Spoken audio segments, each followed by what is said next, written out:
바로 시작하겠습니다. 네, 보이시죠? 시작하겠습니다.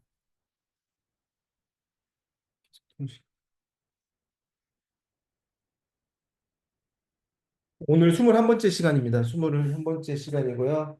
어, 3학기 6번째 시간이고, 다음 주가 마지막 시간이에요. 그래서 오늘은 강의 처음은 전과 마찬가지로 지난 주까지 우리가 함께 봤었던 이사야 말씀 잠깐 복습하고요. 그리고 스케줄상으로 보면 이제 다음 주 화요일까지는 지금 저희가 예레미야 말씀 읽고 있잖아요. 예레미야서 33장까지 읽는데 제가 준비하다 보니까 한 29장까지 할 수 있을 것 같아요. 또 30장부터 분위기가 완전히 바뀌거든요. 그래서 오늘 강의는 1장부터 29장까지 내용 함께 보도록 하겠습니다. 그래서 이제 스케줄표 다시 한번 보시면 오늘이 8월 6일, 에레미야 오늘은 이제 6장부터 11장 읽고 있고요. 다음 주 8월 13일이 이제 마지막 시간이고 8월 20일, 27일 빨갛게 표시한 부분은 강의가 없습니다. 그 대신 성경은 계속 읽으니까요. 스케줄 따라서 계속해서 말씀도 올려주시고 궁금한 거 있으시면 물어봐 주세요. 예전에는 질문도 가끔 주셨는데 요즘은 안 주시니까 네. 아무튼 시간 이렇게 일정표 보시고 계속해서 따라오시면 됩니다. 그리고 9월 초에 4학기는 다시 또 시작하도록 하겠습니다. 그래서 복습 먼저 하겠습니다. 지금 이제 예언서 구약 성경의 이제 마지막 카테고리 부분이 이제 예언서 선지서라고도 부르는데 예언서 부분을 보고 있죠. 예언서는 기본적으로 하나님의 계시, 묵시라고도 하는데 영어로는 레벨레이션이라고 하는데 하나님의 계시가 선지자들을 통해서 이제 기록된 이제 책이 예언서, 선지서라고 보면 됩니다.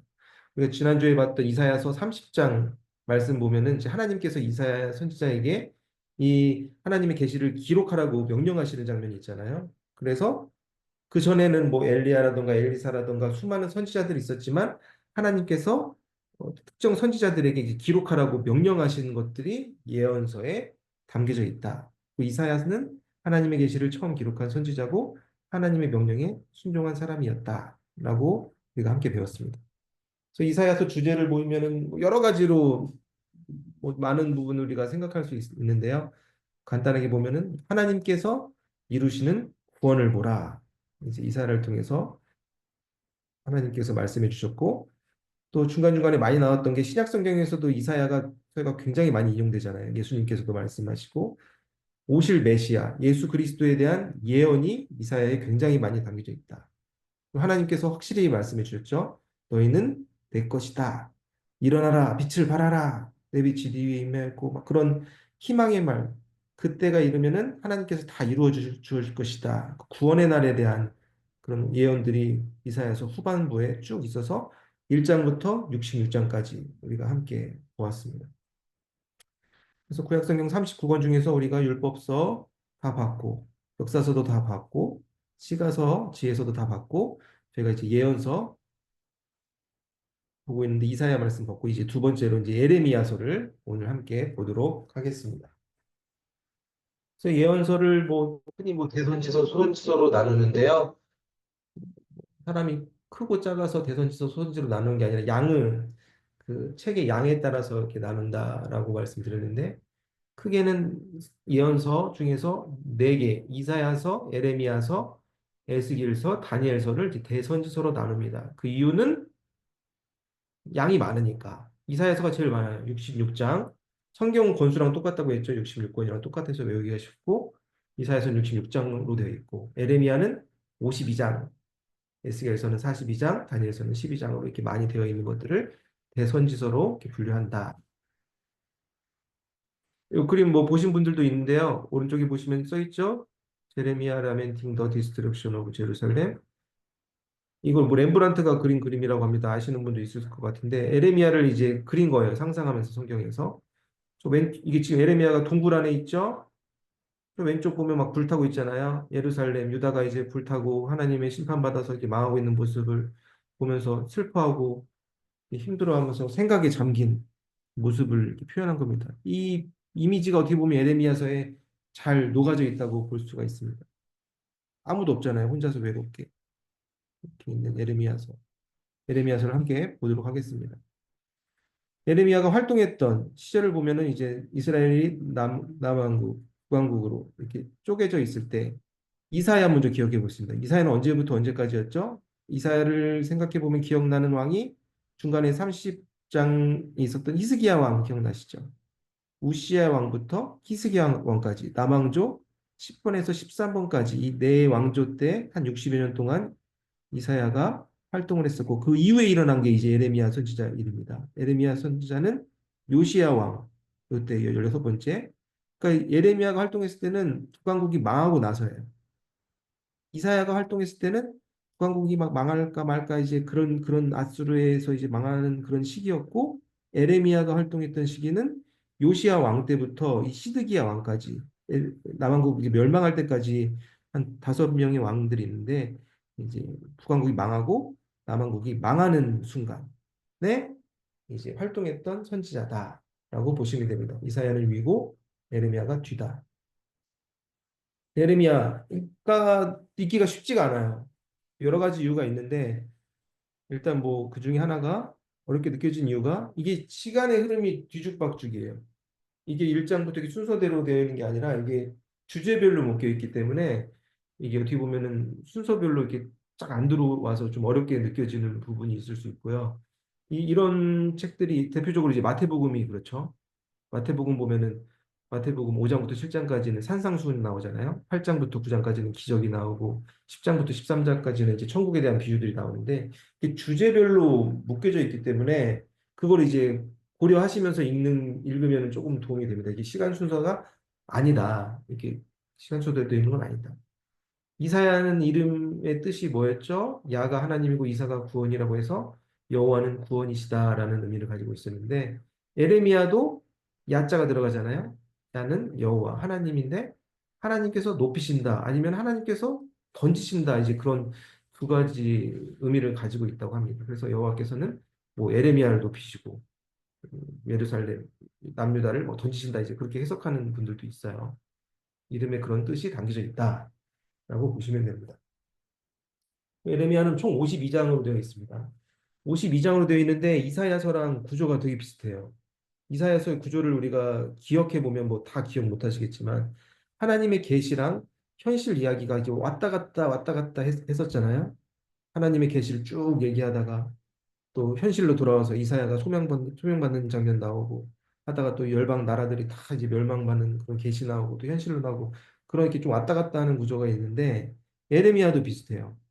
그리고 하나님의 계시가 쭉 나왔다가 현실로 들어와서 이제 백성들이랑 이제 유다 사람들이랑 갈등을 빚는 그런 이야기들이 감췄다가 또 하나님의 계시가 나왔다가 또 현실의 이야기 나왔다가 계시가 나왔다가 이제 이런 구조로 뭐 다 외울 필요는 없고 대충 이런 구조로 되어 있다라고 보시면 되는데 좀 특별한 점이 이사야서랑 다른 거는 이사야서에서는 이사야 선지자가 하나님께 이렇게 소명받는 장면이 6장에 있었잖아요.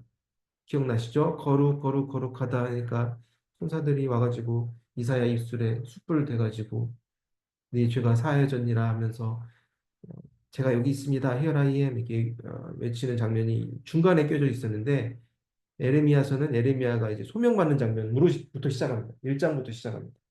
1장에 에레미야가 소명받는 장면이 있고요. 마지막 52장은 유다의 마지막 왕인 시드기야 왕이 그막 되게 비참하게 망하는 장면이 자세하게 기록되어 있다는 게 좀 이사야랑은 좀 다른 구조다라고 보시면 됩니다. 넘어갈게요. 그래서 에레미야 인물을 보면은 에레미야는 어린 나이에 하나님의 부르심을 받았다. 어떤 분들은 뭐 18살에 부르심을 받았다 그러고 하는데 한 40여 년 동안 선지자의 삶을 살았다. 에레미야 별명을 있죠. 유명한 별명 눈물의 선지자다. 왜 눈물의 선지자인지는 우리 같이 성경 보시면서 확인해 보겠습니다. 여기 왕따라고 적었는데 좀 뭐 성경하고 안 어울리는 단어일 수도 있지만 그냥 저는 왕따 같아요. 에레미야 보면은 좋아하는 사람이 하나도 없어요. 다 사람들이 욕하고 죽이려고 그러고 고향에서도 그렇고 성경에서 보면 굉장히 제일 외로운 인물이 아닌가. 어떻게 보면 예수님보다도 더 외로웠던 것 같아요. 사도 예수님은 제자들도 있고 사도 바울도 같이 동역자들이 있었는데 예레미야는 한 명도 없어요. 주변 사람들이 다 예레미야 너무 미워하고 싫어하고 죽이려고 그래서 예레미야의 말에 기울였던 사람들은 뭐 서기관, 이 예레미야서를 기록했던 서기관 바로 뭐 에벤멜렉 아니 이름 없는 천재 이 두세 명밖에 예레미야서에서는 기록되어 있습니다. 그래서 굉장히 외롭고 힘든 삶을 살아서 어떻게 보면 욥과 같이 그런 정신적인 큰 고통을 가지고 하나님의 사명을 감당했던 선지자가 아니었나 저는 이렇게 생각합니다.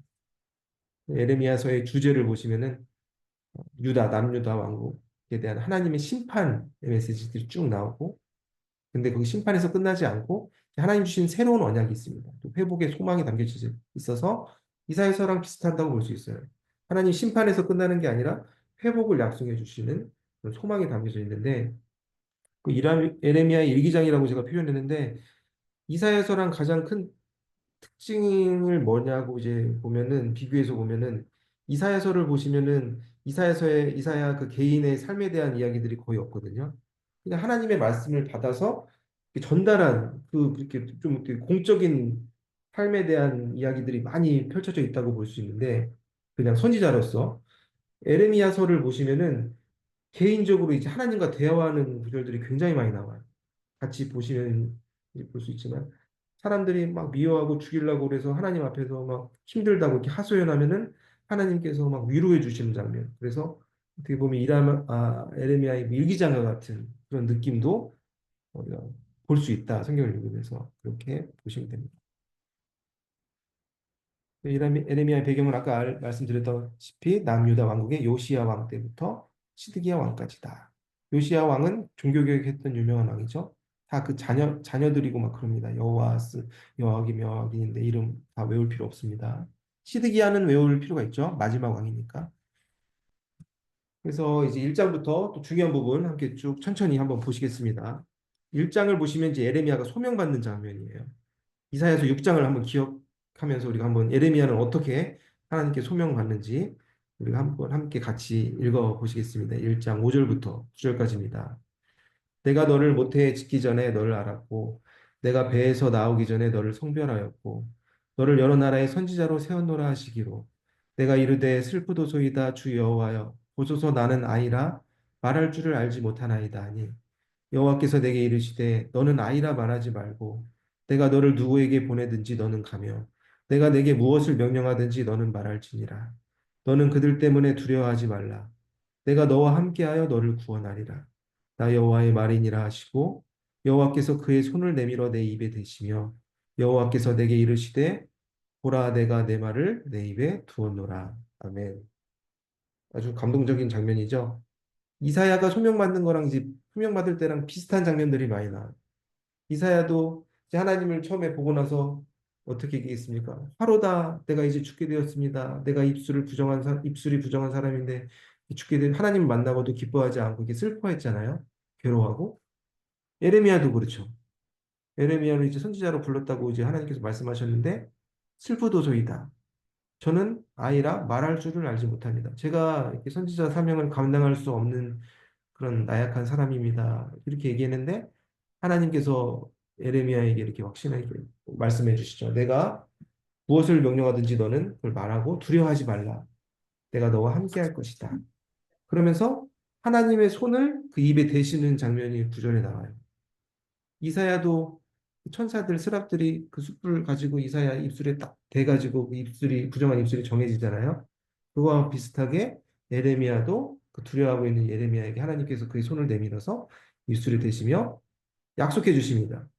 보라, 내가 내 말을 내 입에 두었노라. 네 생각을 말하는 게 아니라 내가 하는 모든 말씀들이 네 입을 통해서 나올 것이다. 두려워하지 말라. 하나님께서 약속해 주시면서 소명을 주시는 장면이 1장에 나옵니다. 그리고 1장에 보시면 그 소명을 주시면서도 또 에레미야에게 너의 삶이 이렇게 평탄치 않을 것이다. 미리 이렇게 예언해서 알려주시는 장면이 있어요. 어떠한 삶을 예언해 주시는지 에레미야 1장 17절부터 19절 말씀 또 천천히 한번 읽어보겠습니다. 그러므로 너는 내 허리를 동이고 일어나 내가 내게 명령한 바를 다 그들에게 말하라. 그들 때문에 두려워하지 말라. 내가 그들 앞에서 두려움을 당하지 않게 하리라. 보라, 내가 오늘 너를 그 온 땅과 유다 왕들과 그 지도자들과 그 제사장들과 그 땅 백성 앞에 견고한 성읍, 쇠기둥, 노선벽이 되게 하였은즉 그들이 너를 치나 너를 이기지 못하리니 이는 내가 너와 함께하여 너를 구원할 것임이니라. 여호와의 말이니라. 아멘. 예레미야서를 보시면 하나님께서 예레미야를 이렇게 비유적으로 이렇게 표현한 부분이 계신데 쇠기둥, 너는 견고한 성읍, 쇠기둥, 노선병처럼 내가 할 것이다. 이 세 개가 가지고 있는 공통점이 안 무너질 것이라는 거예요. 쇠기둥 아무리 때려도 부서지지 않습니까? 노선병도 보면 뭐 거대한 뭐 철로 된 성벽이라고 생각할 수 있잖아요. 근데 그들이 너를 치나 너를 이기지 못하리니 사람들이 너를 칠 것이다. 이제 하나님께서 예언해 주시는 거예요. 네가 내가 맡겨진 사명을 감당하지만 사람들이 너를 막 칠 것이다. 하지만 결국 네가 그들한테 지지 않고 내가 너와 함께해서 너를 구원할 것이다. 그러니까 너는 허리를 동이고 일어나서 두려워하지 말고 그들에게 말하라. 하나님께서 이렇게 명령하시는 장면이 1장 후반부에 등장합니다. 2장 볼게요. 이제 2장부터 이제 본격적으로 시작을 하는데 2장 말씀 보시면은 이스라엘 유대 남유다 왕국이 왜 이 양반들이 이분들이 왜 하나님의 심판을 받아야 되는지 하나님께서도 구체적으로 그 심판의 이유에 대해서 말씀해 주시는 장면입니다. 이사야서에서도 그런 장면이 나오죠. 그 남유다 왕국 이스라엘 백성들이 왜 무슨 짓을 저질렀길래 하나님께서 심판을 내리시는지 그걸 말씀해 주신 장면 7절부터 8절 19절 천천히 한번 읽어볼게요. 내가 너희를 기름진 땅에 인도하여 그것의 열매와 그것의 아름다운 것을 먹게 하였거늘 너희가 이리로 들어와서는 내 땅을 더럽히고 내 기업을 역겨운 것으로 만들었으며 제사장들은 여호와께서 어디 계시나 말하지 아니하였으며 율법을 다루는 자들은 나를 알지 못하며 관리들도 나에게 반역하며 선지자들은 바알의 이름으로 예언하고 무익한 것들을 따랐느니라. 내 악이 너를 징계하겠고 내 반역이 너를 책망할 것이라. 그런즉 내 하나님 여호와를 버림과 내 속에 나를 경외함이 없는 것이 악이요 고통인 줄 알아. 주 만군의 여호와의 말씀입니다. 아멘. 이 장 이 부분 읽은 말씀을 정리해 보면 내가 너희를 기름진 땅에 인도하였고 하나님께서 이스라엘 백성들 애굽 땅에서 노예 생활할 때 광야로 인도하셔가지고 가나안 땅에 인도해 주셨는데 결국 이분들이 이스라엘 백성들이 그 땅을 아름다운 것을 다 약속해 주셨는데도 더럽히고 땅은 그 공간을 역겨운 공간으로 만들었다. 너네들이 이런 짓을 했다. 그러면서 8절 말씀 보시면은 특별한 그 직분에 대해서 하나님께서 말씀하세요. 제사장들, 율법을 다루는 자들, 선지자들, 이런 그 종교가 아니라 이제 그 리더들이, 믿음의 리더들이 하나님이 어디 계시냐 말하지도 않고, 율법 다룬 자들은 하나님을 알지도 못하고, 선지자들은 바알의 이름으로 예언하고, 우상의 이름으로 예언하고, 헛된 것들을 따랐기 때문에 하나님의 심판이 온 것이다. 이들 모두 다 잘못한 거다. 그래서 무엇이 악이라고 하나님께서는 말씀하십니까? 19절 중간부를 보시면은 내 하나님 여호와를 버리고 너희들 속에 나를 경외함이 없는 것이 악이다. 그게 고통이다. 하나님께서는 이스라엘이 행한 악을 분명하게 이렇게 미리 말씀해 주십니다. 넘어갈게요. 또 2장에 또 정확히 또 다시 한번 정리해서 말씀해 주세요. 이스라엘이 행한 두 가지 악에 대해서 하나님께서 이렇게 말씀해 주십니다. 2장 13절 한번 읽어볼게요. 내 백성이 두 가지 악을 행하였나니 곧 그들이 생수의 근원되는 나를 버린 것과 스스로 웅덩이를 판 것인데 그것은 그물을 가두지 못할 터진 웅덩이들이니라. 아멘. 생수의 근원되는 하나님을 버린 것도 이제 악이고 또 잘못한 거는 웅덩이를 자기들이 스스로 판 거예요. 열심히 물 담으려고 팠는데 그 웅덩이가 어떤 웅덩이라고 하죠?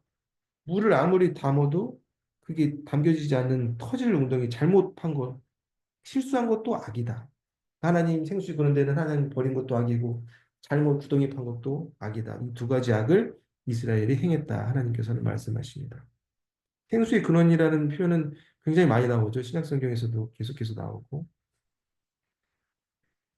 하나님께서도 비유적으로 말씀하신 장면인데요. 이스라엘 백성과 하나님과의 관계를 결혼의 관계로 굉장히 많이 나와요. 그래서 행음한 거다. 너희들이 나를 떠난 것은 뭐 간음이라고 표현하죠. 그러니까 부부 관계에서 버리고 이제 다른 여자를 쫓아간 것과 같이 하나님께서는 하나님과 이스라엘 백성을 부부 관계로 표현하시는 구절들이 많이 나옵니다.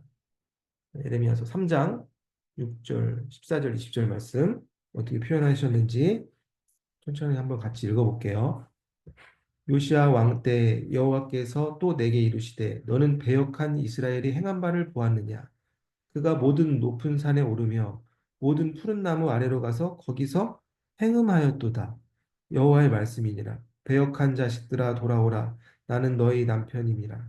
내가 너희를 성읍에서 하나와 족속 중에서 둘을 택하여 너희를 시온으로 데려오겠고 그런데 이스라엘 족속아 마치 아내가 그의 남편을 속이고 떠나감 같이 너희가 확실히 나를 속였느니라. 여호와의 말씀이니라.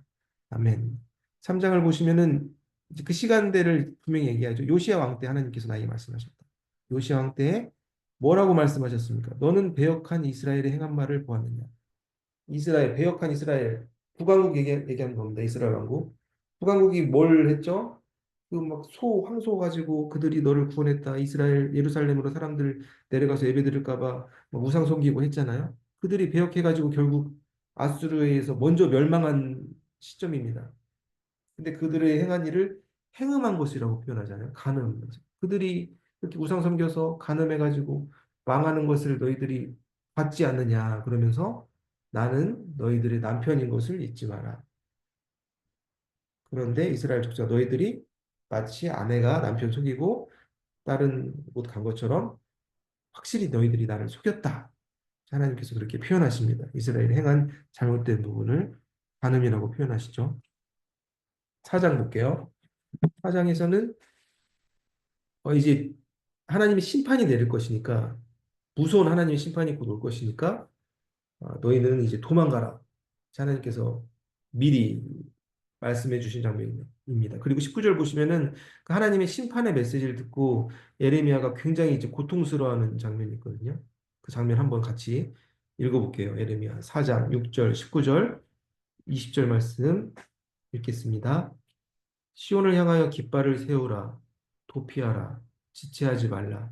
내가 북방에서 재난과 큰 멸망을 가져오리라.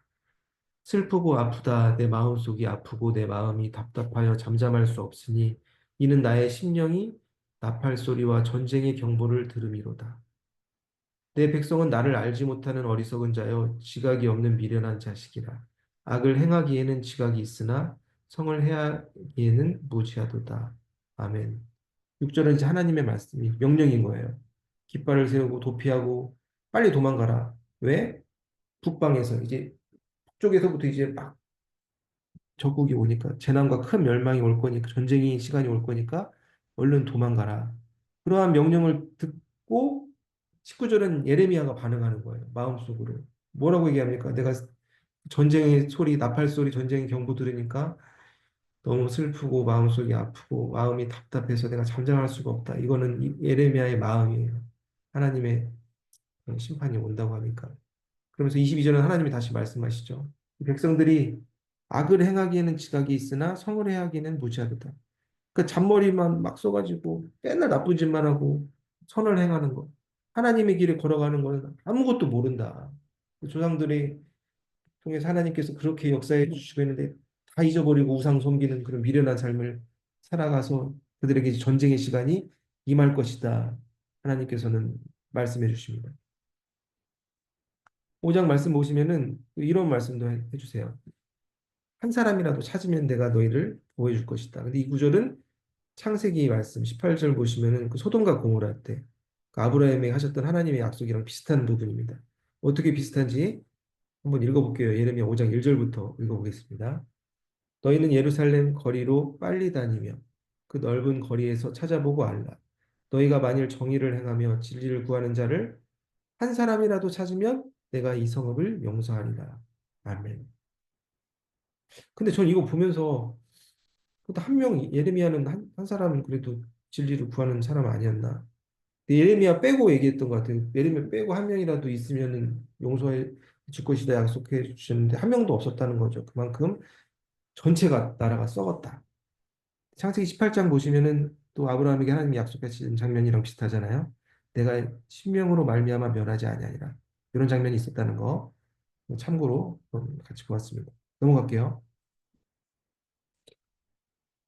예레미야 5장 보시면 이제 하나님이 그 심판의 날에 또 어떠한 일들이 일어나는지 하나님께서 말씀하십니다. 5장 30절, 31절 읽겠습니다. 이 땅에 무섭고 놀라운 일이 있도다. 선지자들은 거짓을 예언하며 제사장들은 자기 권력으로 다스리며 내 백성은 그것을 좋게 여기니 마지막에는 너희가 어찌 알으느냐. 아멘. 에르미야서를 보시면 이사야서랑 좀 다르게 그런 그 현재 그 당시 시대에 그런 거짓 선지자들이라든가 교회 지도자들에 대한 비판이 굉장히 많이 나오거든요. 그들이 나라가 망하는 그 순간에 어떠한 짓을 행하고 있었는지. 그게 무섭고 놀라운 일들이라고 하나님께 표현하시면서 선지자들은 뭐 합니까?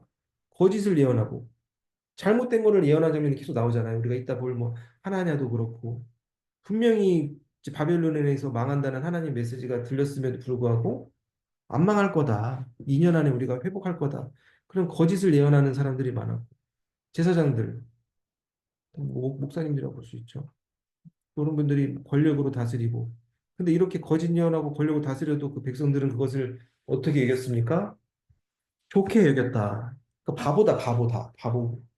다 그렇게 이상한 짓들을 했다. 무섭고 놀라운 일들이 있었다라고 보시면 됩니다.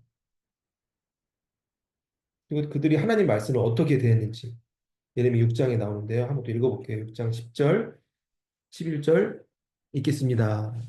내가 누구에게 말하며 누구에게 경책하여 듣게 할꼬 보라. 그 귀가 할례를 받지 못하였으므로 듣지 못하는도다. 보라, 여호와의 말씀을 그들이 자신들에게 욕으로 여기고 이를 즐겨하지 아니하니 그러므로 여호와의 분노가 내게 가득하여 참기 어렵도다. 그것을 거리에 있는 아이들과 모인 청년들에게 부리니 남편과 아내와 나이 든 사람과 늙은이가 다 잡히리로다. 아멘. 하나님의 말씀을 못 들은 이유를 귀가 할례를 받지 못하였다라고 표현하잖아요. 이거는 상징적으로 표현한 거죠. 그러니까 영적인 귀가 닫혀 있었다고 보면 되는 거예요. 하나님의 말씀이 들려도 그들을 하나님의 말씀을 어떻게 여겼습니까? 자신들에게 욕한다고 들은 거예요. 하나님이 말씀을 욕으로 들었다는 거죠. 그래서 욕으로 들으니까 듣기 싫으니까 즐겨하지 않았어. 그래서 하나님의 분노가 가득했다. 하나님 말씀을 그들이 욕으로 여겼다. 이런 구절들이 나옵니다. 그래서 하나님께서는 그들에게 어떻게 말씀하십니까? 바꿔야 될 삶의 태도에 대해서 분명히 말씀해 주세요. 예레미야 7장 말씀 한번 읽어볼게요. 2절, 3절, 11절입니다.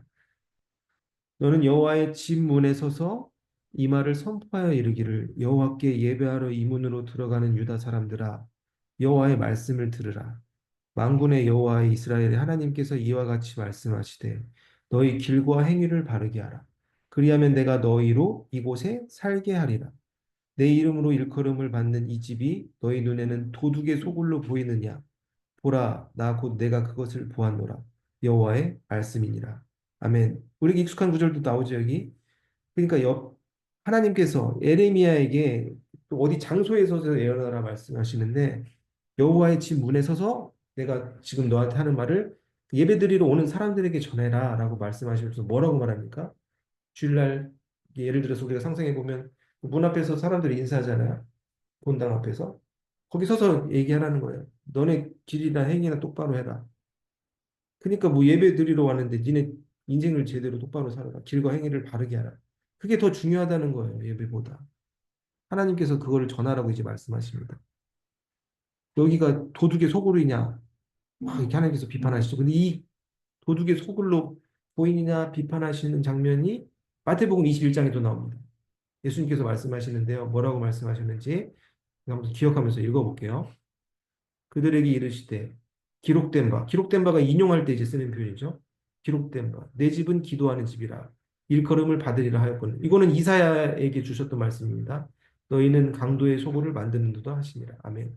그러니까 예수님께서 이사야서 말씀도 인용하시고 예레미야서도 인용하신 거예요. 하나님의 내 집은 기도하는 모든 열방에 와서 기도하는 집이 될 것이다. 이사야서 예언했는데 너네들이 도둑의 소굴을 만들었다. 하나님께서 예배하러 오는 사람들을 막 뭐라고 하시는 무서운 장면입니다. 7장 이어지죠? 한번 또 읽어볼게요. 7장 22절, 23절 읽겠습니다. 사실은 내가 너희 조상들을 애굽 땅에서 인도하여 낸 날에 번제나 희생에 대하여 말하지 아니하며 명령하지 아니하며 오직 내가 이것을 그들에게 명령하여 이르기를 너희는 내 목소리를 들으라. 그리하면 나는 너희 하나님이 되겠고 너희는 내 백성이 되리라. 너희는 내가 명령한 모든 길로 걸어가라. 그리하면 복을 받으리라 하였으나. 아멘. 이게 이사야서랑 그 내용이랑 이어지는 부분이 잘못된 예배 드리고 있다고 하나님께서는 계속해서 뭐라고 했잖아요. 이사야서 10장에서. 너희들이 뭐 드린 예배가 울리는 꽹과리와 같다. 너희 마음은 나에서 멀어져서 너희 드리는 예배 아무런 의미 없다 하셨는데 똑같은 거예요. 번제나 희생에 대해서 니네들 뭐 형식적으로 그렇게 하지만 잘못된 생활이다. 그러면 하나님께서 뭘 말씀하셨습니까? 너에게 명령하여 이르기를 너희는 내 목소리를 들으라. 이렇게 뭔가 행위라든가 예배라든가 그런 게 열심히 하려고 하지 말고 하나님의 음성에 주목해서 들으라. 그리고 그 들려진 음성에 따라서 걸어가라. 그리하면 복을 받으리라. 하나님께서는 다시 한번 머릿속을 막 흔들면서 정신 차려! 그래서 이렇게 말씀하십니다. 똑바로 살아라 말씀하시는 거죠. 그리고 이때 삶에 대해서 계속해서 비판하신 장면인데요. 읽어볼게요. 그냥 우리의 모습이 이 속에 있을 수도 있습니다. 8절, 9절, 10절, 11절 계속해서 읽겠습니다. 너희가 어찌 우리는 지혜가 있고 우리에게는 여호와의 율법이 있다 말하겠느냐. 참으로 서기관의 거짓이 붓이 거짓되게 하였나니 지혜롭다 하는 자들은 부끄러움을 당하며 두려워 떨다가 잡히리라. 보라, 그들이 여호와의 말을 버렸으니 그들에게 무슨 지혜가 있으랴. 그러므로 내가 그들을 타인에게 주겠고 그들의 밭을 그 차지할 자들에게 주리니 그들은 가장 작은 자로부터 큰 자까지 다 욕심내며 선지자로부터 제사장까지 다 거짓을 행함이라. 그들이 딸 내 백성의 상처를 가볍게 여기면서 말하기를 평강하다 평강하다 하나 평강이 없도다. 아멘. 이게 마지막절의 핵심이에요. 그러니까 그 종교의 잘못된 거짓 선지자들, 지도자들이 다 욕심내가지고 큰 자부터 다 작은 자까지 욕심내가지고 다 거짓을 지적으로 뭐라고 얘기하면 평강하다 아무런 문제가 없다. 그렇게 말을 하나 사실은 평강이 온 거다. 평강이 아니다. 그걸 왜 모르냐? 하나님께서 계속해서 말씀해. 이런 상황을 보고 예레미야는 어떻게 반응할까? 예레미야 8장 1절 내큰 힘을 받을 수 있을까? 내 마음이 병들었도다. 딸 내 백성이 상하였으므로 나도 상하여 슬퍼하며 놀라움에 잡혔도다. 어찌하면 내 머리는 물이 되고 내 눈은 눈물 근원이 되고 죽임을 당한 딸 내 백성을 위하여 주야로 울리로다. 아멘. 그러니까 뭐 이거 말씀 보면서 이 예레미야가 눈물의 선지자라고 하는데 그거를 이제 대표하는 구절들인데요. 가족들이 아프면 우리가 얼마나 슬픕니까? 힘들고. 그 마음이에요. 하나님의 그런 심판의 메시지 들으면서 하나님께서 예레미야는 지켜주시겠다고 말씀하셨지만 가족들이 다 이렇게 막 전쟁 나서 죽고 영혼 슬픈 심이 막 울고 계속 주야로 이르다 낮이나 밤이나 계속 울고 슬퍼하는 안타까운 에레미야의 모습들이 계속해서 나옵니다. 이사야는 그런 구절들은 없었죠. 이사야도 근데 쉽지는 않았을 것 같아요. 생각해보면 에레미야의 그런 슬픈 삶이 나옵니다. 하나님께서 말씀하십니다. 에레미야 9장 말씀 읽어볼게요. 여호와께서 이와 같이 말씀하시되 지혜로운 자는 그의 지혜를 자랑하지 말라. 용사는 그의 용맹을 자랑하지 말라. 부자는 그의 부함을 자랑하지 말라. 자랑하는 자는 이것으로 자랑할지니 그 명철하여 나를 아는 것과 나 여호와는 사랑과 정의와 공의를 땅에 행하는 자인 줄 깨닫는 것이라. 나는 이 일에 기뻐하노라 여호와의 말씀입니다. 아멘. 성경에 보시면은 자랑하지 말라는 말도 계속해서 반복해서 나오는데 다 비슷해요. 그러니까 자랑하지 말라는 거예요. 근데 어떤 분들 보시면 걔는 만나면 맨날 이렇게 뭐 자랑하는 분들 있어요. 안 물어봤는데 계속 뭐 내가 뭐 어떻게 우리 아들이 뭐 그렇게 하지 말라는 거예요. 지혜로 똑똑해도 자랑하지 말고 용사 싸움 잘해도 자랑하지 말고 돈 많다고 자랑하지 말라는 거. 이게 하나님이 기뻐하시는 삶이 아니다. 근데 뭘 자랑하라고 하셨습니까? 영철하여 나를 아는 것. 하나님을 아는 것은 자랑해도 되고 하나님이 하나님 행하는 것을 깨닫는 것은 자랑해도 된다. 이 두 가지 자랑하는 것은 하나님께서 기뻐하신다. 하나님께서 분명히 말씀하십니다. 자랑하면 안 될 것 같아요. 네. 예레미야 10장 보실게요. 또 우상 섬기고 이 잘못된 거 섬기는 사람들 하나님께서 저주 내리시는 장면입니다. 읽어볼게요. 여호와께서 이와 같이 말씀하시되 여러 나라의 길을 배우지 말라. 이방 사람들은 하늘의 징조를 두려워하거니와 너희는 그것을 두려워하지 말라. 여러 나라의 풍습은 헛된 것이니 삼림에서 벤 나무여 기술공의 두 손이 도끼로 만든 것이라. 그것이 둥근 기둥 같아서 말도 못하며 걸어다니지도 못하므로 사람이 베어야 하느니라. 그것이 그들에게 화를 주거나 복을 주지 못하나니 너희는 두려워하지 말라 하셨느니라. 그 무슨 하늘에서 뭐 번개 친다고 막뭐 하늘에 뭐 이상한 징조다 하고 무슨 뭐 그런 것들 있잖아요. 두려워하지 다 말도 안 되는 얘기다. 풍습 같은 거 다 헛된 것이고 우상 만들어 놓고 우리나라도 뭐 있지 않습니까? 뭐죠 장승 같은 거 나무 막 깎아 만들어 놓고 거기서 저라고 하루방 만들어 가지고 막 포 만지고 하지 마라. 그들이 화를 주거나 복을 주지 못한 인간들이 만드는 거는 아무것도 두려울 것이 아니니까 제발 좀 하지 말라 하나님께서 말씀하시는 장면입니다. 11장 한번 읽어볼게요. 11장 21절 읽겠습니다. 여호와께서 아나도 사람들에 대하여 이와 같이 말씀하시되 그들이 내 생명을 빼앗으려고 찾아 이르기를 너는 여호와의 이름으로 예언하지 말라 두렵건대 우리 손에 죽을까 하노라 하되 아멘. 아나돗 기억할 필요 있습니다. 아나돗 지명. 아나돗이 어디입니까? 에레미야 1장을 보시면은 에레미야 고향이에요.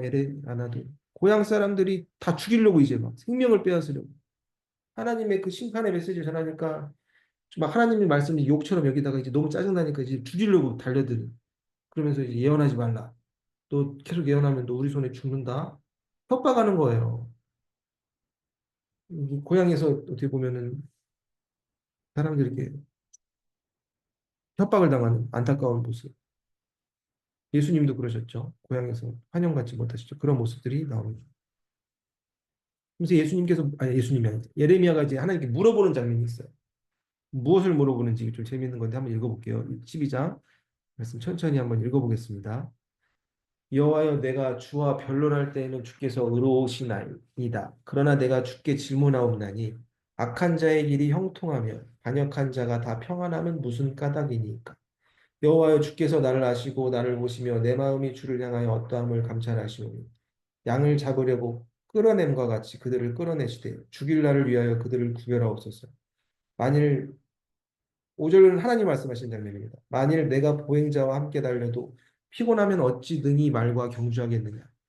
내가 평안한 땅에서는 무사하려니와 요단강 물이 넘칠 때는 어찌하겠느냐. 내 형제와 아버지의 집이라도 너를 속이며 내 뒤에서 크게 외치나니 그들이 내게 좋은 말을 할지라도 너는 믿지 말지니라. 아멘. 이 구절 보시면은 이제 예레미야가 하나님께 물어보는 거예요. 악한 자의 길이 형통하고 반역한 자가 다 평안하게 내 눈으로 봤을 때는 저렇게 나쁜 짓 하고 저는 열심히 신앙생활하고 그런 것 같은데 쟤네들이 더 잘 먹고 잘 사는 것 같은데 이게 이유가 뭡니까? 이제 물어보는 장면이거든요. 그러면서 3절에 예레미야가 이제 하나님께 이르는 장면이에요. 쟤네들 다 잡아가지고 다 구별해가지고 그 양처럼 막 다 죽이고 막 그렇게 해야 되는 거 아닙니까? 이렇게 막 하나님께 막 이렇게 딱 일르죠. 일른다기보다 이제 막 너무 마음이 괴로우니까. 그런데 하나님께서 5절에 뭐라고 말씀하십니까? 내가 보행자와 함께 달려도 피곤하면 어찌 능히 말과 경주하겠느냐. 보행자. 그러니까 걸어 뛰어다니는 사람하고 달릴 때 네가 피곤하게 느끼면 안 된다는 거예요. 너는 결국 말과 경주할 사람이다. 그러니까 결국 주변 사람들이 악한 사람들이 잘 되는 걸 자체를 바라보고 살아가는 것 자체가 이게 영적 트레이닝이라는 거죠. 이 자체가 고통이고 고난인 게 이렇게 하나님께서 영적으로 우리를 트레이닝 하시는 겁니다. 우리가 봤을 때 정말 뭐 말도 안 되는 삶이라고 막 느껴지는 순간들이 있잖아요. 우리는 주님 앞에서 거룩히 잘 살려고 그러는데 하나님 믿지도 않고 예배드리지 않는 사람들이 더 세상에도 잘 보고 그런 사람들 애도 잘 되는 것 같고 그러면 인간에게는 신앙이, 저에게는 단지 신기술이 있을 뿐이에요. 갑자기 애플이 얘기한 거예요. 제가 얘기한 게 아니고요.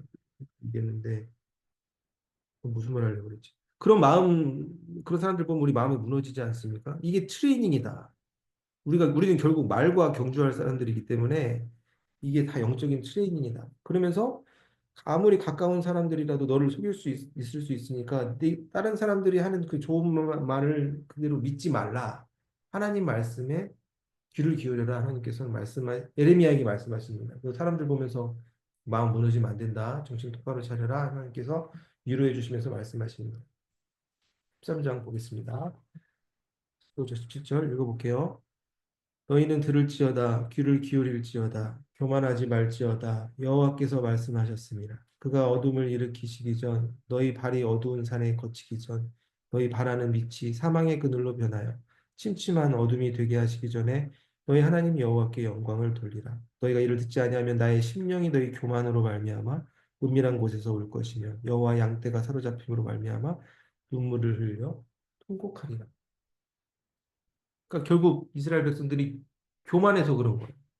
하나님 말씀을 들어라, 귀를 기울여야 되는데 교만하지 말라고 하나님 말씀하셨는데 듣지 아니하니까 이스라엘 예레미야가 또 눈물 흘리면서 통곡하는 거예요. 제발 좀 하나님 말씀을 들어라. 반복해서 나오는 구절입니다. 눈물을 흘리면서 통곡하고 있습니다. 예레미야 15장 읽어볼게요. 16절, 17절, 20절 말씀 천천히 읽겠습니다. 만군의 하나님 여호와시여 나는 주의 이름으로 일컬음을 받는 자라. 내가 주의 말씀을 얻어 먹었사오니 주의 말씀은 내게 기쁨과 내 마음의 즐거움이오나 내가 기뻐하는 자의 모임 가운데 앉지 아니하며 즐거워하지도 아니하고 주의 손에 붙들려 홀로 앉았사오니 이는 주께서 분노로 내게 채우셨습니다. 내가 너로 이 백성 앞에 견고한 놋 성벽이 되게 하리니 그들이 너를 칠지라도 이기지 못할 것을 내가 너와 함께하여 너를 구하여 건짐이라 여호와의 말씀입니다. 아멘. 저는 1장부터 저 29장까지 이거 준비하면서 여기가 제일 마음에 좀 와닿았거든요. 예레미야의 심정이 굉장히 잘 표현된 것 같아서. 예레미야가 말하잖아요. 내가 하나님 말씀을 먹으면서 하나님이 주시는 그 음성 들으면서 되게 큰 기쁨과 내 마음의 즐거움입니다. 예레미야가 말하는데 내가 기뻐하는 자의 모임 가운데 앉아 사람들 사이에 안 간 거 즐거워하지도 아니하고 주의 손에 붙들려서 홀로 앉았사오니 하나님 주신 말씀 들으면서 얼마나 기쁘고 행복하지만 외로운 거예요. 홀로 앉아 있잖아요. 그 이유가 뭡니까? 지금 다 망한다는데 어떻게 저 사람들하고 같이 놀면서 놀러 다니고 그렇게 못하는 거죠. 그런데 하나님께서 20절에 위로해 주잖아요. 견고한 녹선벽이 네가 되게 하고 내가 너와 함께하러 너를 구하여 건지라. 네. 이 신앙생활이 외롭습니다. 우리가 에레미야 같은 마음이 들 때가 있죠. 하나님 주신 말씀 보면서 즐겁고 이쁜데 세상 속에 가면은 되게 외롭게 느껴지는 순간들이 있을 수 있어요. 근데 우리가 항상 우리가 주님의 손에 붙들려 있어야 됩니다.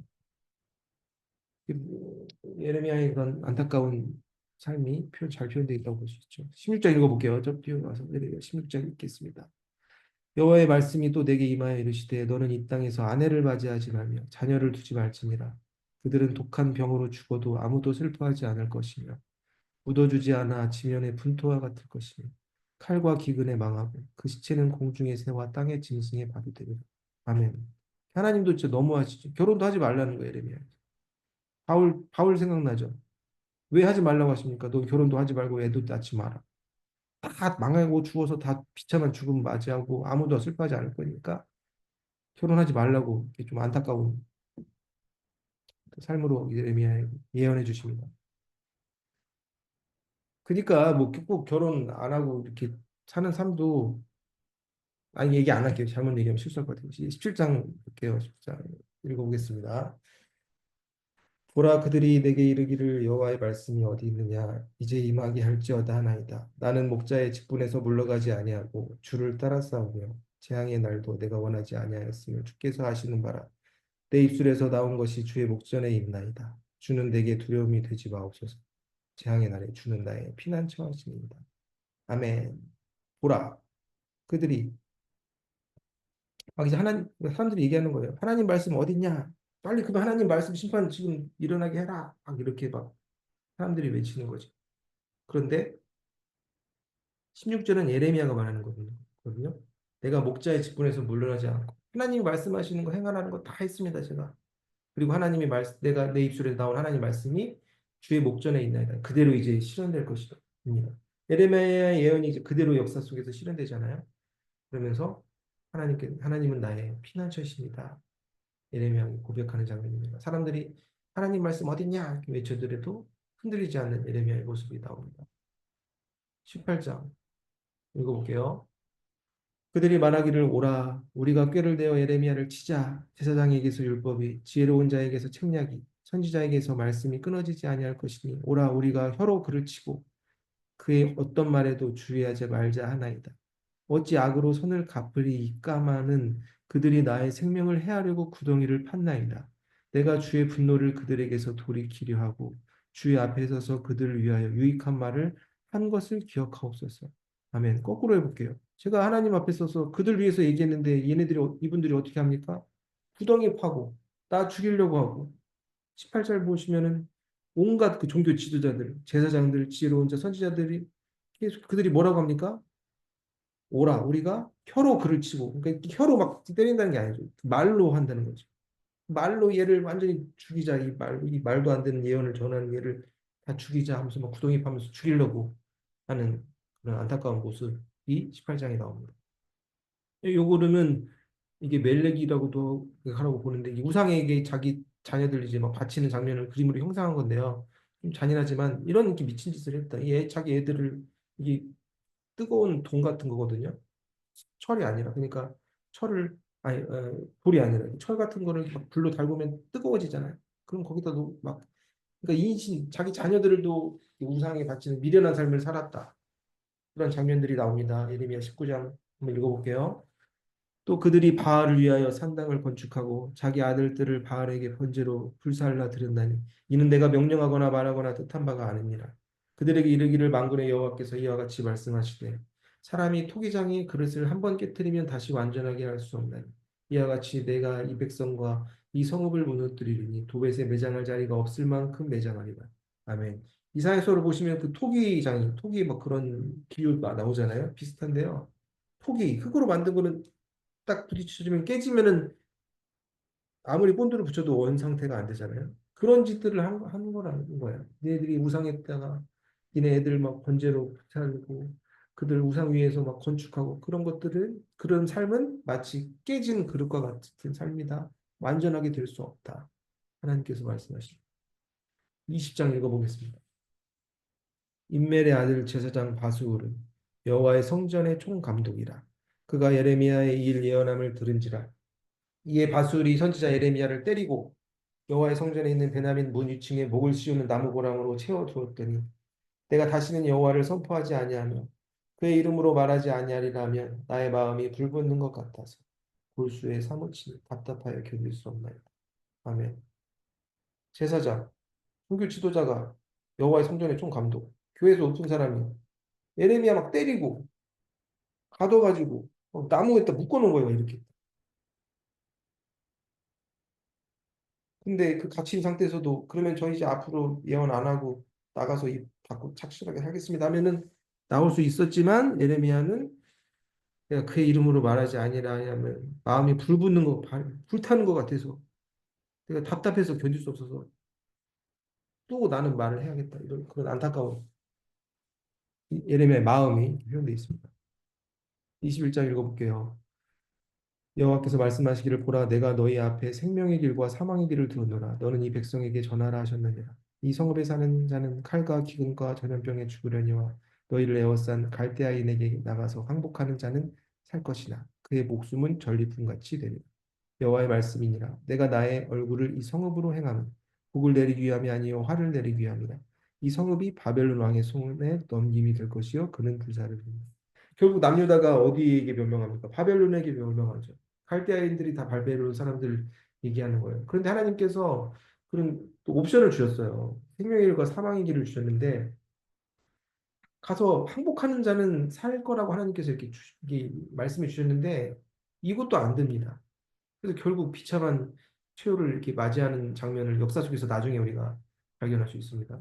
이 사람이라고 똑같 그냥 우리 보면 중동 사람들 있잖아요. 페르시아 그쪽 계열이라고 보시면 돼요. 바벨론의 느부갓네살 왕에 의해서 멸망을 하게 되죠. 그런데 이제 멸망된 시점에 그 유다의 왕들은 무슨 짓을 어떤 짓들을 하고 있었습니까? 한번 볼게요. 22장 시간이 여호와께서 이와 같이 말씀하시되 너희가 정의와 공의를 행하여 탈취당한 자를 압박하는 자의 손에서 건지고 이방인과 고아와 과부를 압제하거나 학대하지 말며 이곳에서 모지한 피를 흘리지 말라. 불의로 그 집을 세우며 부정하게 그 다락방을 지으며 자기 이웃을 고용하고 그의 품삯을 주지 않은 자에게 화 있을진저. 그가 이르기를 내가 나를 위하여 큰 집과 넓은 다락방을 지으리라 하고 자기를 위하여 창문을 만들고 그것에 백향목으로 입히고 붉은 빗으로 칠하거든. 아멘. 길지만 간단하게 표현하면 여호와긴 왕. 유다의 이제 마지막 왕 중에 요시야 그 다음 왕인데 이 사람들이 이 사람들에게 이 왕에게 어떻게 하나님께서 말씀하셨습니까? 네가 그 힘들고 이방인과 고아 가고 압제하거나 학대하지 말고 그런 약한 사람들 하지 말라. 근데 이 사람이 불의로 그 집을 세우며 다락방을 지었다는 거예요. 그 왕이 그냥 그 지금 그 왕궁 지을 때가 아닌데 뭐라고 얘기합니까? 14절은 그가 이르기르는 여호와김 왕이 얘기하는 건데요. 내가 나를 위하여 큰 집과 넓은 다락방을 지으리라. 창문 만들고 좋은 나무 가지고 막 칠하고 정신 못 차리고 있는 이런 왕에게 하나님께서 말씀하시는 제발 좀 집 지을 때가 아닌데 내가 지금 말씀하시는 장면입니다. 지금 큰 집 짓고 있어요. 지금 나라가 망하려고 하는데. 그리고 또 23장 중요하니까 또 읽어볼게요. 여호와의 말씀이니라 보라 때가 이르리니 내가 다윗에게 한 의로운 가지를 일으킬 것이라 그가 왕이 되어 지혜롭게 다스리며 세상에서 정의와 공의를 행할 것이며 그의 날에 유다는 구원을 받겠고 이스라엘은 평안히 살 것이며 그의 이름은 여호와 우리의 공의라 일컬음을 받으리라. 아멘. 이사야서 보시면은 메시아 예수 그리스도 오실 것을 미리 예언하잖아요. 그 장면이 예레미야서에도 하나 나와요. 여기서 다윗에게서 한 의로운 가지가 일으킬 것이다. 그가 왕이 되어 지롭게 다스릴 것이다. 그의 날에 온 이스라엘이 구원받을 것이다. 예수님을 예언하는 장면이 예레미야 23장에 등장합니다. 24장 읽어볼게요. 이스라엘의 하나님 여호와께서 이와 같이 말씀하시니라. 내가 이곳에서 옮겨 갈대아인의 땅에 이르게 한 유다 포도를 이 좋은 무화과 같이 잘 돌볼 것입니다. 내가 여호와인 줄 아는 마음을 그들에게 주어서 그들이 전심으로 내게 돌아오게 하리니 그들은 내 백성이 되겠고 나는 그들의 하나님이 되리라. 여호와께서 이와 같이 말씀하시니라. 내가 유다와 왕 시드기야와 그 고관들과 예루살렘의 남은 자로서 이 땅에 남아 있는 자와 이곳 땅에 사는 자들을 나빠서 먹을 수 없는 이 나쁜 무화과 같이 버리되. 아멘. 간단합니다. 하나님께서 말씀하셨어요. 좋은 무화과, 나쁜 무화과로 비유를 해서 말씀하셨는데 좋은 무화과는 바벨론 땅으로 끌려가는 포로들이 좋은 무화과라는 거예요. 갈대아니의 땅이 바벨론 땅입니다. 포로로 끌려가서 70년 동안 포로 생활을 하잖아요. 그들에게 내가 하나님인 줄 내가 여호와인 줄 아는 마음을 그들에게 줄 것이다. 그들이 결국 돌아오게 내가 하나님께 만들 것이다. 그래서 포로로 잡혀간 사람들은 좋은 무화과, 남아 있는 사람들은 나쁜 무화과다. 하나님께서 이렇게 비유적으로 표현하십니다. 25장 읽겠습니다. 이 모든 땅이 폐허가 되어 놀랄 일이 될 것이며 이 민족들은 70년 동안 바벨론의 왕을 섬기리라. 여호와의 말씀입니다. 70년이 끝나면 내가 바벨론의 왕과 그의 나라와 갈대아인의 땅을 그 죄악으로 말미암아 벌하여 영원히 폐허가 되게 하되 내가 그 땅을 향하여 선언한 바 곧 예레미야가 모든 민족을 향하여 예언하고 이 책에 기록한 나의 모든 말을 그 땅에 임하게 하리라. 아멘. 결국 하나님께서 예레미야에게 주신 그 예언들이 다 성취될 건데 얘네들은 남유다는 70년 동안 바벨론 왕을 섬기는 삶을 살게 그 바벨론이 영원할 것이지 않아. 70년 되면 바벨론도 망하게 될 것이다. 미리 예언해 주신 장면입니다. 바벨론의 그런 역사도 26장 읽어볼게요. 여호와께서 이와 같이 말씀하시니라 너는 여호와의 성전뜰에 서서 유다 모든 성읍에서 여호와의 성전에 와서 예배하는 자에게 내가 내게 명령하여 이르게 한 모든 말을 전하되 한마디도 감하지 말라. 내가 이 성전을 실로같이 되게 하고 이 성을 세계 모든 민족의 저주거리가 되게 하리라 하셨느니라. 예레미야가 여호와께서 명령하신 말씀을 모든 백성에게 전하기를 마침에 제사장들과 선지자들과 그 모든 백성이 그를 붙잡고 이를 내가 반드시 죽어야 하리라. 아멘. 이거 또 예배드리는 사람들에게 성전에 서서 말하라는 거예요. 하나님께서 너 예레미야에게 한마디도 빼놓지 말고 다 전하라. 근데 뭘 전합니까? 6절. 6절에 내가 이 성전을 실로같이 되게 하라. 실로가 어떤 곳이냐면은 하나님의 법궤를 보관했던 곳이에요. 그 거룩한 장소였는데 나중에 거기 북이스라엘 거기다가 막 뭐야 황소 신막 세우고 그러니까 그 거룩한 곳이 나중에 침략받아가지고 폐허가 되지 않습니까? 이 성전이 이렇게 망할 것이다. 그러니까 예수님께서 나중에 막 이 거룩한 성전 3일 만에 무너질 것이다. 그렇게 얘기할 때 막 그 지도자들이 막 엄청 화내고 그랬잖아요. 비슷하다고 볼 수 있어요. 그 예언 들으니까 제사장들과 선지자들이 이제 막 네가 반드시 죽어야 된다. 지금 성전을 무너진다고 막 그렇게 실로같이 된다고 저주를 하니까 그렇게 반응하는 장면입니다. 그리고 에레미야를 그린 건데요. 목에 보면 목걸이 하고 있죠? 명품입니다, 이거.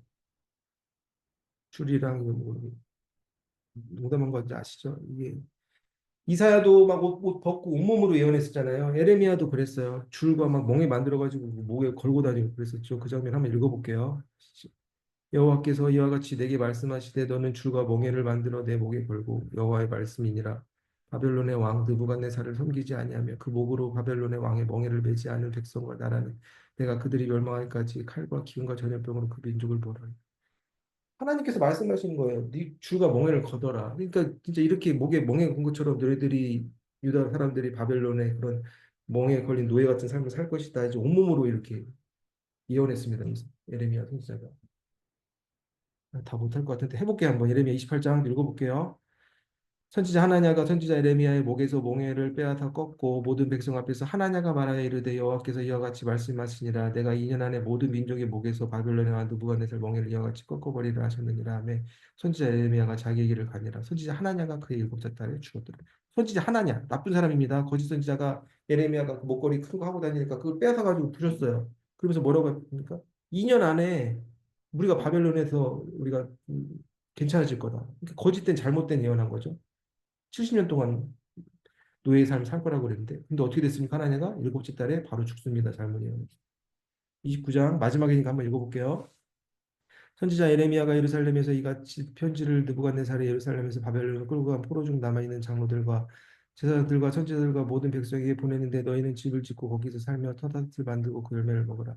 아내를 맞이하여 자녀를 낳으며 너희 아들이 아내를 맞이하며 너희 딸이 남편을 맞아 그들로 자녀를 낳게 하여 너희가 거기에서 번성하고 줄어들지 아니하게 하라. 너희는 내가 사로잡혀 가게 한 그 성읍의 평안을 구하고 그를 위하여 여호와께 기도하라. 이는 그 성읍이 평안으로 너희를 구할 것이다. 예레미야가 편지를 보내는 겁니다. 바벨론 포로 끌려간 사람들에게 뭐라고 보냈습니까? 포로된 사람들. 거기서 잘 먹고 잘 살라는 거예요. 집 짓고 애도 많고 거기서 번성해라. 그러면서 그 너희를 잡혀가게 한 바벨론 위에서 기도해라. 하나님께서 말도 안 되는 그런 편지를 쓰게 하신 거죠. 포로된 잡혀간 사람들이 그거 들으면 얼마나 억울하겠습니까? 그런데 하나님께서 또 이렇게 말씀하십니다. 29장 읽어볼게요. 여호와께서 이와 같이 말씀하시니라. 바벨론에 70년이 차면 내가 너희를 돌보고 나의 선한 말을 너희에게 성취하여 너희를 이곳으로 돌아오게 하리라. 여호와의 말씀이니라. 너희를 향한 나의 생각은 내가 하나니 평안이요 재앙이 아니니라. 너희에게 미래와 희망을 주는 것이니라. 너희가 내게 부르짖으며 내게 와서 기도하면 내가 너희들의 기도를 들을 것이요. 너희가 온 마음으로 나를 구하면 나를 찾을 것이요 나를 만나니라. 아멘. 너희들이 영원히 거기서 사는 게 아니라 70년 넘어가면 이곳으로 돌아오게 할 것이다. 그러면서 내가 너희들에게 주는 그런 모든 나의 생각들은 재앙이 아니다. 평안이다. 너네한테 미래도 주고 희망도 주는 것이.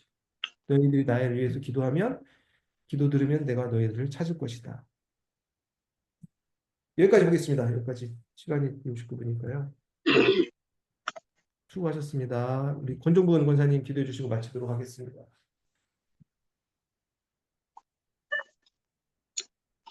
사랑과 은혜가 풍성하신 하나님 아버지, 저희를 사랑하셔서 예수 그를 통하여 구원하시고 영원한 생명을 주심에 감사드립니다. 오늘 예레미야 말씀을 통해 이스라엘 백성이 하나님을 떠나 우상 숭배하고 죄를 지었지만 하나님께서는 그들을 버리지 않으시고 3장 7절의 말씀대로 돌아오라 부르십니다. 받아들이겠다고 약속을 하십니다. 우리가 죄를 지었을지라도 하나님께 돌아갈 수 있다는 희망을 줍니다. 저희가 얼마나 연약하고 죄 많은 존재인지를 다시 한번 깨닫게 하심을 감사드립니다. 저희는 주님 없이 아무것도 할 수 없는 존재이오니 성령님의 도우심으로 날마다 말씀 안에서 주님을 더욱 알아가게 하시고 주님의 마음을 닮아가는 삶을 살게 하옵소서. 항원호 목사님의 헌신성의 가르침에 저희가 하나님의 말씀의 깊이를 이해하고 알게 하시니 감사드립니다. 그리하여 삶 속에서 그 말씀을 실천해 나갈 수 있게 하시니 더욱 감사합니다. 또한 정영진 팀장님 수고와 헌신을 기억하시고 또 영육간에 강건해 하시길 기도하며 감사드립니다. 모든 말씀 우리를 구원하신 주 예수 그리스도를 받들어 주님 앞에 감사하며 기도드렸습니다. 아멘. 감사합니다. 모두 수고하셨습니다. 다음 주에 예레미야서 볼게요. 수고 많으셨습니다. 감사합니다. 수고하셨습니다. 네. 감사합니다.